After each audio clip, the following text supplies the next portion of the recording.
শান্তি সমাবেশ উপলক্ষে গ্রামের মানিককান্দি গ্রামে বসবাস করি আমি।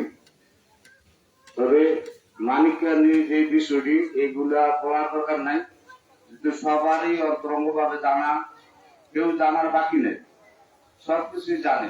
তবে আজকে আমাদের মধ্যে আজকে এই শান্তির লক্ষ্যে যারা নাকি উপস্থিত হয়েছে প্রত্যেককে আমি আন্তরিক ধন্যবাদ জানাই। এখন আমি প্রত্যেককে ভক্তিপূর্ণ সালাম জানাই, আসসালামু আলাইকুম।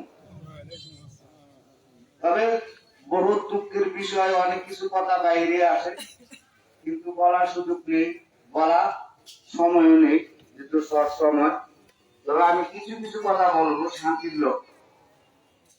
মানিককান্দি গ্রামে আজকে যারা উপস্থিত হয়েছেন প্রত্যেকে কিন্তু আরো লোক কিন্তু বহুত হইত, শান্তি কেউ চায় না, এই জিনিসটা আমি বুঝি না। মানিককান্দি গ্রামের প্রত্যেকটা সদস্য, প্রত্যেকটা ভোটার, প্রত্যেকটা লোকই প্রত্যেকটা লোকই চায় কি মানিককান্দি গ্রামের শান্তি, ভিত্তি কিন্তু আসলে প্রকাশ করার মতো না।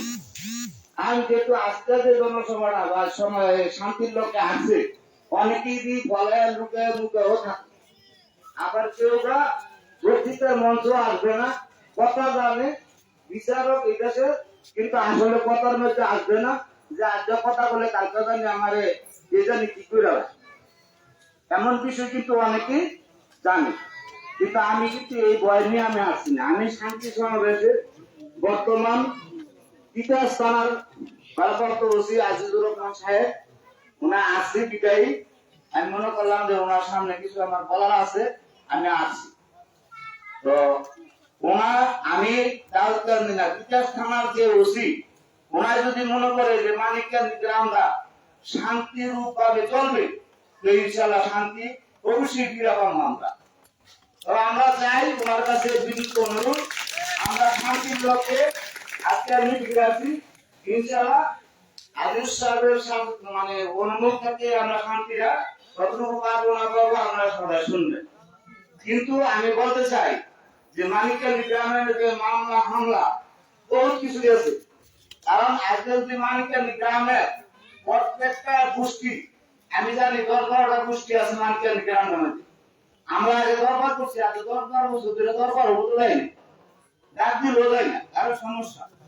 তো বড় দুঃখের বিষয়, এই যে 10-12টা গোষ্ঠী আছে, প্রত্যেকটা গোষ্ঠীর মধ্যে এক একটা লোক মান্যগণ্য ব্যক্তি বাস করে। আমি যদি ওই লোকটার সাথে রাখিয়া গ্রামের যত আছে ভালো মন্দ অনেক কিছু, অর্থাৎ দুনিয়ার বাস করতে হলে ভালো হবে মন্দ হবে, কিন্তু মারামারি হবে, ঝগড়া হবে, এগুলো মীমাংসিত করতে গেলে মান্যগণ্য ব্যক্তির প্রয়োজন। আমি মনে করি এই মালিকের নেতারা যদি সচেতন হন আজকে থেকে যে আমরা ন্যায় নীতি পথে থাকবো, মিথ্যার আশ্রয় আমরা নেব না, তাইলে মনে মানিককান্দি মানে মনে আর যথাজাতি আর মামলা মোকদ্দমা এগুলা আর ভবিষ্যতের জন্য নিখুঁত থাকবে। কিন্তু এই আশাটা আমরা নিজের থেকে করতে হবে। আমি দেখি এখন দরকার করতে গেলে দল হিসাবে অমুকটা রাখ দিস, অমুকটা রাখ দিস না, এটি নিয়ে কিন্তু দ্বন্দ্ব, ইটি মানে সুটে সুটে হাত ধরে রাখ। এই বিষয় নিয়ে আমরা করে জানাই, আমরা সবাই সচেতন ব্যক্তি, আমরা সবাই জানেন ভালো মন্দ সবাই বিবেচনার মধ্যে আছে। কারণ পৃথিবীর সবাইকে প্রতারণা করা যায় না, শুধু নিজের বিবেক। আমরা ওই বিবেক কারে প্রতারণা করার শক্তি কেউ নাই। তবে আমাদের অনুরোধ আমরা মিথ্যার আশ্রয় নিবেন। আজকে দীর্ঘদিন যাবৎ 2 বছর যাবৎ অনেক ফ্যামিলি বাড়িতে ছিল না, আজকে তারা আসছে বাড়িতে।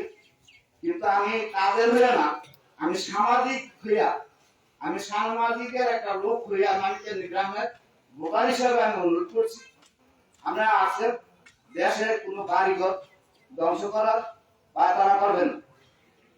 দেশে গরু ছাগল বা অনেক কিছু বাস করে থাকে, অনেক কিছু বাড়িতে না থাকে, তাদের বাড়িও যেন কোনো ধ্বংস না হয়, নষ্ট না হয়।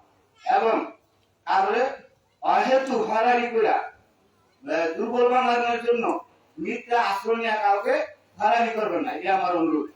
তাই আমি অনেক কিছু বলছি, অনেকই কথা বলবে আশা করি। আজকে আমি আল্লাহর কাছে বলি যে আমরা এই শান্তির লক্ষ্যে আমি যে কথাগুলো বলছি আপনারাও আমলে নিবেন, আমি ইনশাল্লাহ আমলে রাখবো। এই কথা বলে আমি আমার বক্তব্য শেষ করছি। আসসালামু আলাইকুম।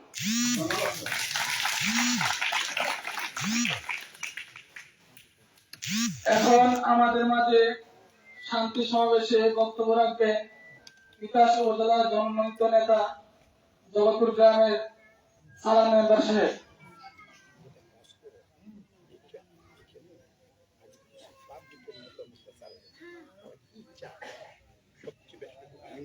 এখান থেকে উন্মুক্ত যারা বক্তৃতা দিতে চাও মাইক দিবে স্যারকে, তার আগে জানাক, এরপর আমি তারা কি চায়, তারা কি চায়। আসলে সময় সংক্ষিপ্ত সময়ে সবাই যদি আমরা আলোচনা করি, আলোচনাটা ফলপ্রসূ হবে না, কথা বিস্তৃত বলা হবে না। আর আমি মূলত আসছি যে সাইফুল মেম্বার উনি বললো যে এই এলাকায় কিছু লোকজন নিয়ে একটা বৈঠক করবেন, চিন্তা করলাম আমি সেই সুযোগটা কাজে লাগাই, এই জন্য আসছি। এখন মানিককান্দি সম্বন্ধে ধারণা তো আমার নাই, আপনারা কি চান, এই জন্য শ্রোতা মন্ডলীর কাছ থেকে দু একটা কথা আসুক, আমরা দুই একজনে সংক্ষিপ্ত আলোচনা করবো বা আমি কিছু কথা বলবো। ধন্যবাদ সবাইকে, এবং সবাই শান্তি শৃঙ্খল ভাবে আমরা ধৈর্য সহকারে কথাগুলো শুনবো।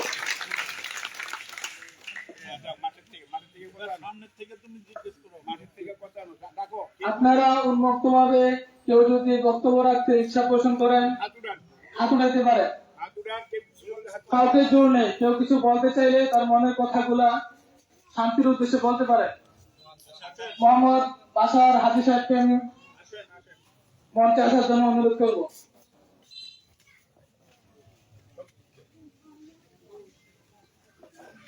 আসসালামু আলাইকুম ওয়া রাহমাতুল্লাহ। আপনারা জানেন আমার বন্ধুমাই হালিম আজ 700-800 বছর আগে জমি বিক্রি করছে আবু মোল্লার কাছে। তো উনি বিদেশ থেকে আসার পর ওনার সাথে চলাফেরা সবকিছু ওনার সাথে চলে। তো এই ব্যাপারে আমি সৌদি আরব ছিলাম, সৌদি আরব থেকে আমি এই ব্যাপারে কিছু জানি না। তো আমি বাড়িতে আসার পর এই কয়েকদিন আগে আমার 11.5 লাখ টাকা জরিমানা করছে। আর বাড়িতে নিয়ে আমার ওয়াইফ সহ নিয়ে রাতে 3:30টায় ছাড়ছে। আমার নির্মম ভাবে অত্যাচার করছে। আমার থেকে আপনার ইয়া নিছে, চেক নিছে 11.5 লাখ টাকা। বলছে তুমি টাকা দিলে চেক নিয়ে যাইবা। আমি টাকা দিছি কিন্তু আমার চেক ফেরত দেয় নাই। আবার এই 11.5 লাখ টাকা দেওয়ার পরে কন্যা নিয়ে বুঝা আবার 13 লক্ষ টাকা দিবি। আমি 13 লক্ষ টাকা দিবি, নাইলে তোর বাড়ি ঘর আমার নামে দিয়া যাবি, নাইলে গ্রাম থেকে যাবি গা। আর ভাই মনির আমার লাইট লইয়া বাইরে তো তুই খবর সব দেশ। আমি তারা বাড়ির গ্রাম থেকে যাওয়ার পরে আমার সাথে কারো যোগাযোগ নাই। তুই খবর প্রচার করস, আমার মারতো, আমার ওয়াইফ রে মারতো যায়, আবু মোল্লার বাতি যায়। আমার 11.5 লাখ টাকা নিয়ে আবার আমার চেকটাও ফেরত দেয় নাই। আমার আবার 13 লক্ষ টাকা আবার চায়। তো আমি সব মানিককান্দি সবার জানাই রাখলাম, আপনারা জানেন আমি শান্তি চাই, আমি উশৃঙ্খলা চাই না।